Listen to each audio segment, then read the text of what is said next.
നമസ്കാരം. Raf talk ഫുട്ബോളിലേക്ക് എവർക്കും സ്വാഗതം. ആഫ്കോൺ ഫൈനലിലുണ്ടായിട്ടുള്ള സംഭവവികാസങ്ങൾ നിങ്ങൾക്കറിയാലോ. കളി ബഹിഷ്കരിച്ച് കയറിപ്പോയ സെനഗലെ പിന്നെ വീണ്ടും കളിക്കാൻ വന്ന് കളി ജയിച്ച് കപ്പും കൊണ്ടുപോയി. ഇപ്പോൾ ആ സംഭവവികാസങ്ങൾക്ക് ആഫ്രിക്കൻ ഫുട്ബോൾ ഫെഡറേഷൻ CAFൻ്റെ ഡിസിപ്ലിനറി ബോർഡ് നടപടിയെടുത്തിരിക്കുന്നു. അത് സെനഗലിനെതിരെ മാത്രമല്ല, മൊറോക്കോക്കെതിരെയുമുണ്ട്. ബോൾ ബോയ്സ് കാണിച്ച പണി നിങ്ങൾ കണ്ടില്ലായിരുന്നു. ഗോൾ കീപ്പറുടെ ടവലെടുത്ത് കൊണ്ടുപോകുന്നു, അവരുടെ മറ്റൊരു താരത്തെ ആക്രമിക്കാൻ വേണ്ടി തുനിയുന്നതൊക്കെ നമ്മൾ കണ്ടിട്ടുണ്ടായിരുന്നു.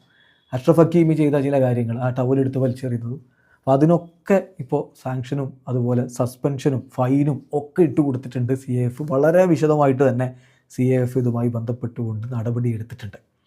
ഒഫീഷ്യൽ സ്റ്റേറ്റ്മെൻറ്റിലൂടെ കാര്യം CAF അറിയിക്കുന്നുണ്ട്. ആദ്യം എന്തൊക്കെ പണിയാണ് സെനഗലിന് കിട്ടിയിരിക്കുന്നത്, എന്തൊക്കെ പണിയാണ് മൊറോക്കോ കിട്ടിയിരിക്കുന്നത്, രണ്ടാമത് നോക്കാം. ആദ്യം സെനഗലിൻ്റെ കാര്യം.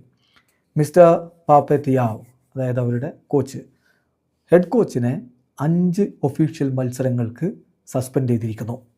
അദ്ദേഹത്തിൻ്റെ ഫൈനലിലെ അൺസ്പോർട്ടിംഗ് ആയിട്ടുള്ള പെരുമാറ്റത്തിനാണ് ഈ ഒരു നടപടി എടുത്തിരിക്കുന്നത്. അതുകൊണ്ട് കഴിഞ്ഞില്ല, അദ്ദേഹത്തിന് $1,00,000 ഫൈനും ഇട്ടിരിക്കുകയാണ്. കനത്ത പിഴ കൊടുത്തിരിക്കുന്നു. അതുപോലെ തന്നെ സെനഗലീസ് നാഷണൽ ടീം പ്ലെയർ ആയിട്ടുള്ള ആൻഡിയയ്ക്ക് 2 മത്സരങ്ങളുടെ ഒരു വിലക്ക് ഏർപ്പെടുത്തിയിരിക്കുന്നു റഫറിക്ക് നേരെയുള്ള മോശം പെരുമാറ്റത്തിന്. അതുപോലെ തന്നെ മറ്റൊരു സെനഗലീസ് താരം ഇസ്മായിലെ സാറിന് 2 ഒഫീഷ്യൽ മത്സരങ്ങളിൽ നിന്ന് വിലക്ക് ഏർപ്പെടുത്തിയിരിക്കുകയാണ് റഫറിക്കെതിരെയുള്ള മോശം പെരുമാറ്റത്തിന്.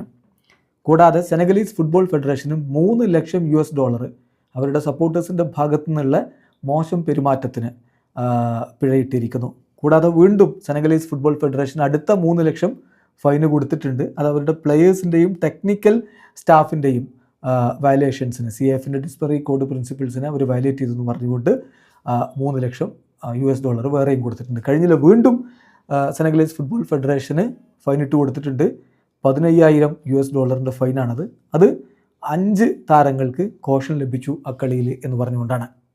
അപ്പോൾ ഇങ്ങനെ കനത്ത നടപടികൾ സെനഗലിനെതിരെ എടുത്തിട്ടുണ്ട്. കഴിഞ്ഞില്ല, മൊറോക്കോ ചെയ്ത ചില പണികൾ നമ്മളെല്ലാവരും കണ്ടതാണ്. എന്ത് വില കൊടുത്തും ജയിക്കുക എന്ന തരത്തിൽ മോശമായിട്ടുള്ള ചില പെരുമാറ്റങ്ങൾ അവരുടെ ഭാഗത്തു നിന്നുണ്ടായി. അപ്പോൾ അവർക്കെതിരെ വന്നിട്ടുള്ള നടപടി, ഒന്ന്, മൊറോക്കൻ സൂപ്പർ താരം അഷ്റഫ് ഹക്കീമിയെ 2 ഒഫീഷ്യൽ മത്സരങ്ങൾക്ക് സസ്പെൻഡ് ചെയ്തിരിക്കുന്നു.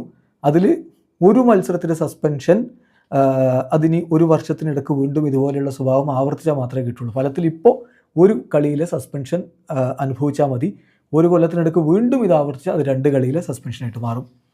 പിന്നെ മിസ്റ്റർ ഇസ്മായില സൈബറി, അവരുടെ മറ്റൊരു താരമാണ്, മൊറോക്കോയുടെ മറ്റൊരു താരം, 3 ഒഫീഷ്യൽ മത്സരങ്ങൾക്ക് അയാളെ വിലക്കിയിട്ടുണ്ട്. കൂടാതെ അയാൾക്ക് ഇപ്പോൾ $1,00,000 ഫൈനും അടിച്ചു കൊടുത്തിട്ടുണ്ട്. കൂടാതെ federation of royal Moroccan football, അതായത് മൊറോക്കൻ ഫുട്ബോൾ ഫെഡറേഷൻ, അവർക്ക് $2,00,000 ഫൈന് കൊടുത്തിട്ടുണ്ട്. അത് സ്റ്റേഡിയത്തിലെ ബോൾ ബോയ്സിൻ്റെ മോശം പെരുമാറ്റത്തിന്, ആ പറഞ്ഞ കളിയിൽ അവർ ചെയ്ത പണി എല്ലാവർക്കും അറിയാമല്ലോ. അപ്പോൾ അതിന് ഗോൾ കീപ്പറുടെ ടവലെടുത്ത് കൊണ്ടുപോയി മറ്റ് പ്രശ്നങ്ങളൊക്കെ ഉണ്ടാക്കി. അതിന് $2,00,000 ഫൈന് കൊടുത്തിട്ടുണ്ട്.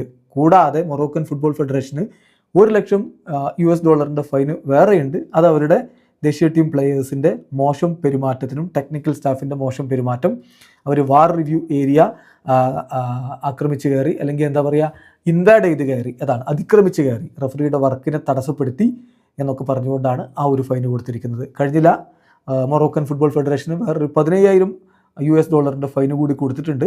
അത് അതേ മത്സരത്തിൽ അവരുടെ സപ്പോർട്ടേഴ്സ് ലേസേഴ്സ് ഉപയോഗിച്ചു, മോശം പെരുമാറ്റമാണത്. അതിനും $15,000 ഫൈൻ കൊടുത്തിട്ടുണ്ട്. ചുരുക്കത്തിൽ നല്ല നടപടികൾ, നല്ല കനത്ത നടപടികൾ മൊറോക്കോക്കും കൊടുത്തിട്ടുണ്ട്.